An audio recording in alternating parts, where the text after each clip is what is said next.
La Mocha, leyenda de Iguala, Guerrero. Iguala querida, yo vengo a cantarte con toda mi alma y mi corazón. Corría el año de 1930. Llegó en ese entonces un joven maestro, el cual tenía la encomienda de enseñar a varios niños de una comunidad a las afueras de Iguala, muy cerca de la laguna de Tuxpan.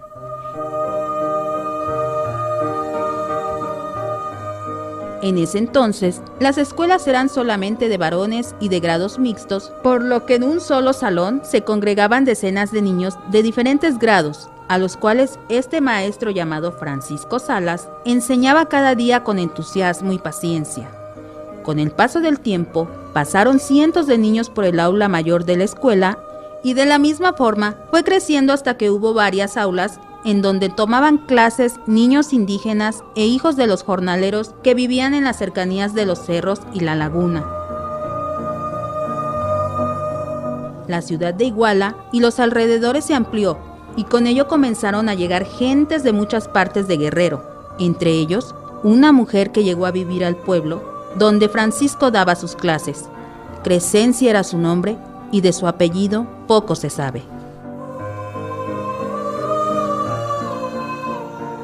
Crescencia tenía el oficio de curandera y herbera. Algunas personas la visitaban con el fin de hacerse limpias y curaciones esotéricas, pero otras conocían la verdadera identidad de la señora. Callaban por temor de que pudieran padecer algún maleficio que Chencha les lanzara. Esta mujer comúnmente visitaba la escuela. Sus motivos no eran muy claros. Algunos decían que merodeaba la escuela espiando a los niños, ofreciéndoles dulces y pastes para ganar su amistad y confianza. Eso alertó a algunas personas. De la misma forma, lo dejaban pasar por el temor, aunque permanecían vigilantes del comportamiento de la mujer. Con el tiempo se hizo de amistad con Francisco el maestro, el cual comenzó a cortejarla, ya que a pesar de todo lo que se rumoraba de ella, era muy bonita para la edad que supuestamente tenía, y que se decía era un poco mayor que el maestro, cosa que a él no le importó. Al grado y después de algún tiempo, le propuso matrimonio. Ante los ojos y las mentes incrédulas de muchos pobladores que le advirtieron al maestro sobre la honorabilidad de esta mujer, nada impidió que se casara y que se la llevara a vivir a su casa, que estaba por un lado de la escuela. Al principio, el matrimonio fue como todos los tradicionales. La mujer atendía a su marido y éste salía a trabajar casi todo el día para cubrir 2 turnos en las aulas, para llegar finalmente en las noches agotado, cenar, tomarse un té de hierbas que lo hacía dormir plácidamente todas las noches y despertar descansado hasta el día siguiente. Esa era la rutina de la pareja. Entonces, y sin que nadie lo notara, comenzaron a acontecer algunos sucesos extraños en el pueblo. Muchas personas afirmaban escuchar por las madrugadas el revolotear de unas alas enormes y surcar los cielos nocturnos. Al mirar o querer descubrir el ave que producía el sonido, nunca pudieron observar nada. Solo algunas veces veían a lo lejos un tipo de bola de fuego que se alejaba y se desvanecía. Poco a poco, una época del terror comenzó a azotar el pueblo. Mucha gente decía haber visto una gran ave merodear por las casas en donde había niños enfermos. Estos tenían moretones como si les hubieran succionado la sangre en diferentes partes del cuerpo. Las calamidades empezaron también a atormentar a los pobladores y una racha de mala suerte agobió a todos por igual. Aunque nunca desapareció nadie, sí comenzaron a enfermarse de males extraños y poco conocidos que solo la curandera podía sanar. Hartos de vivir con miedo y con la incertidumbre de ser acechados por algo, los pobladores comenzaron a vigilar los cielos, parcelas y casas, sin descubrir nada importante, hasta que una noche, un viejo velador por casualidad descubrió una escalofriante verdad que involucraba al maestro y su esposa. Sería la mañana de un viernes que el viejo tocó la puerta de la casa del maestro Francisco y éste le abrió preguntándole qué se le ofrecía. El humilde velador le pidió que lo invitara a pasar y le contaría algo que quizá no le gustaría escuchar, pero que era necesario decírselo.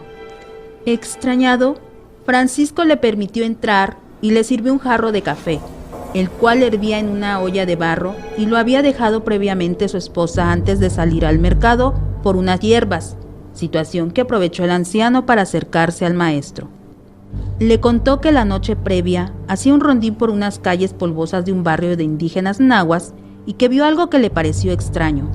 Él conocía los usos y costumbres de los nahuas y vio una humareda que salía de uno de los patios de una vecindad abandonada. Al acercarse y en medio de la oscuridad, vio que en el interior parecía haber una alumbrada que despedía ese humo, y al entrar vio a su mujer haciendo alguna clase de hechicería con hierbas y cosas indecibles, como guajolotes muertos y tripas de los mismos animales, con las que se untaba sangre e inmundicia en el cuerpo desnudo.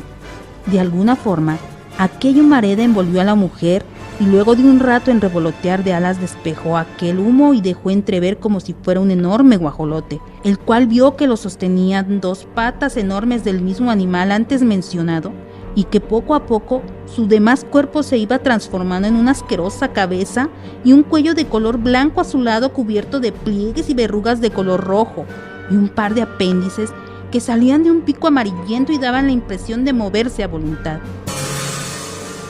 El miedo invadió al viejo velador y salió corriendo de aquel lugar para refugiarse en su casa, donde cerró puertas y ventanas por temor a que aquel animal lo hubiera seguido. Al rayar el alba, lo primero que hizo fue correr a contarle al maestro. Francisco no dio crédito a las palabras del viejo y se paró molesto de su silla en tanto corría al hombre de su casa, gritándole que no volviera más. Sin embargo, esa idea de que su mujer quizá estuviera haciendo cosas extrañas sin que él se enterara, lo asaltó todo el día mientras daba sus clases. Había algo en lo que el viejo tenía razón, y era que los niños, sus alumnos, comenzaron a enfermar de fiebres y diarreas. Tenían moretones como si el mismo Drácula hubiese succionado la sangre de esos niños que por lo regular no estaban bautizados, mismos que padecían esos malestares desde que Crescencia había llegado al pueblo, y algunos de ellos estaban tan desnutridos que dejaron de asistir a las clases, sobre todo los niños de primer grado. De la misma forma, las personas se quejaban de enfermedades desconocidas que los hacían dormir toda la noche y despertar cansados y sin energía. Al pensar esto último, Francisco tuvo una revelación. El té que le daba a su esposa todas las noches y lo hacía dormir como tronco. En ese momento, sintió náuseas y pesar de que las palabras del velador resultaran ciertas y planeó espiar a su esposa esa misma noche. Al llegar a su casa, continuó con la misma rutina para que no sospechara. Luego de la cena, la señora le ofreció el té de hierbas con el que comúnmente agarraba el sueño, y apenas lo probaba y acomodaba la cabeza en la almohada, caía en un sueño profundo.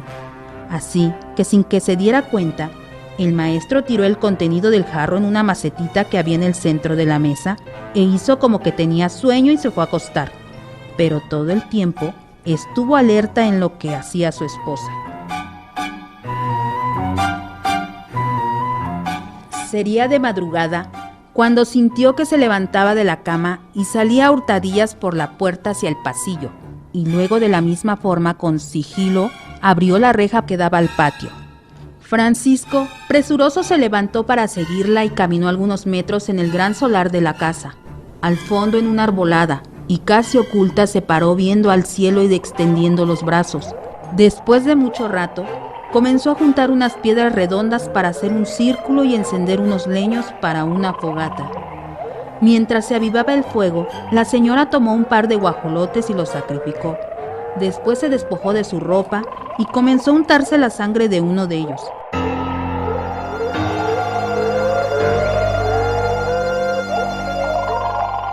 Al terminar este repugnante acto, arrancó las piernas del ave y las acomodó en una piedra grande. Luego continuó con un extraño ritual en lenguas desconocidas y prácticas de hechicería ante la mirada atónita de Francisco, que no podía creer lo que sus ojos veían. Se sintió engañado y triste por haber descubierto que su mujer era una bruja. Su mente aún trataba de darle una explicación y justificar esas acciones. Después de todo, solo eran cosas raras, pero no estaba dañando a nadie.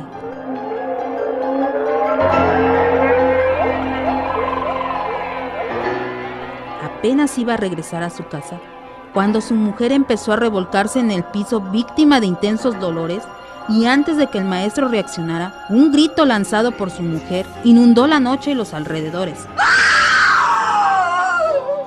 Ante la mirada de horror y pánico del maestro, vio que Crescencia se despojaba de ambas piernas, arrancándoselas con violencia, y en medio de gritos de dolor se quedó sin extremidades a la altura de la cadera. Contrario a lo que pudiera pensar el maestro, no sangró ni un momento, y en cambio, tomó las patas que había cortado del guajolote y las enterró en la carne donde habían estado sus piernas, y la transformación comenzó.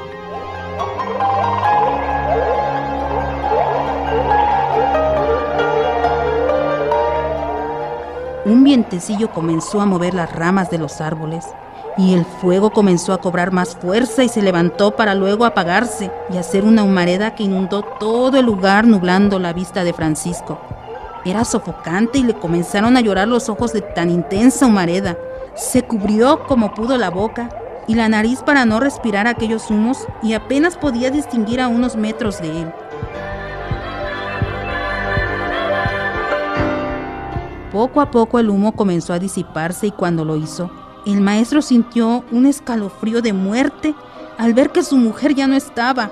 En cambio, una enorme ave con apariencia de guajolote estaba parada junto a los restos de la fogata.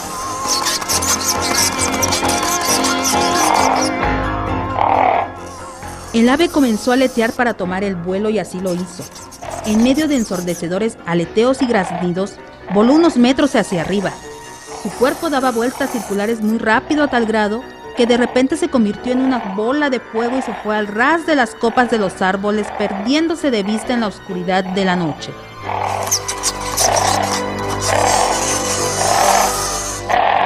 El maestro permaneció atento, y luego de ver el siniestro espectáculo, se tiró a la tierra y comenzó a llorar su desventura. Y el haberse enterado que su mujer en realidad era una maldita bruja que hacía el mal y dañaba a sus queridos alumnos y sus padres, y quizá hasta peores cosas que hacía sin saber. Le dolía el haber estado engañado por años y haber sido utilizado para que Crescencia se acercara a los infantes. Esa era la cruel verdad.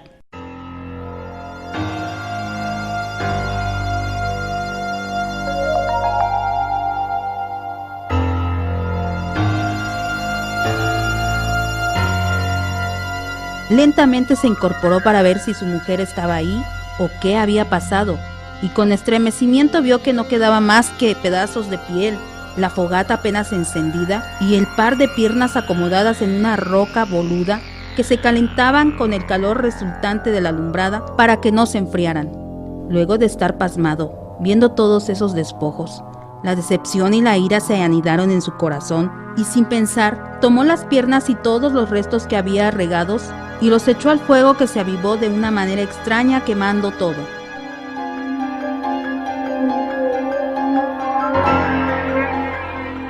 Iluminado por la lumbre, el rostro del maestro Francisco se iluminó de forma siniestra y sonrió con una leve mueca de triunfo.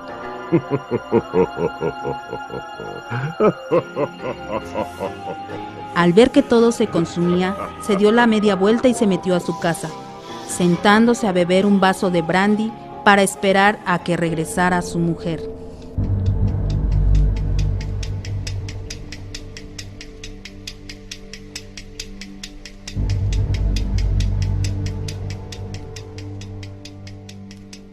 Llegó el alba y Francisco permanecía dormido, acomodado sobre sus brazos en una mesa, y poco a poco despertó dándose cuenta de la hora y que su mujer no había llegado. Un tanto preocupado, se paró y se dirigió al lugar de la noche anterior.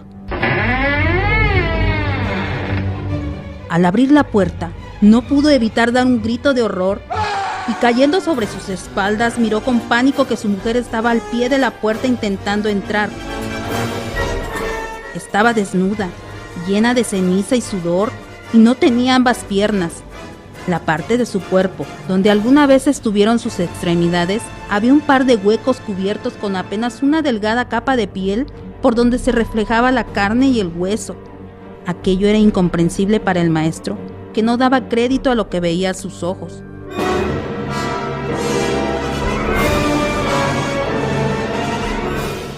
La bruja, al regresar por la madrugada, vería con desesperación que no estaban sus cálidas piernas en la roca para colocárselas de nuevo, y le ganó la mañana.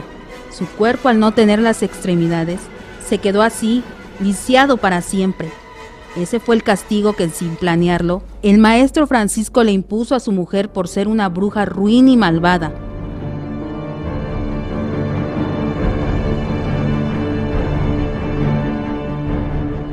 A pesar de todo, el hombre seguía amándola y ayudó en lo que pudo a su mujer, la cual estuvo condenada a estar atada en una silla de ruedas de madera por el resto de sus días. La gente del pueblo, al ver y saber sobre la discapacidad de la mujer, intuyeron que había recibido su justo castigo. Luego de saber su cruel y merecido destino, la gente la bautizó como Chencha la Mocha. Y este relato es cierto, ya que ella vivía en la misma calle que yo, y todos en esa época supieron su historia, que llegó a ser una leyenda. De su destino poco se sabe, ya que con el tiempo se dejó de ver en el pueblo y los alrededores. El maestro Francisco continuó con su noble labor de la enseñanza y nadie le preguntó más por Chencha la Mocha.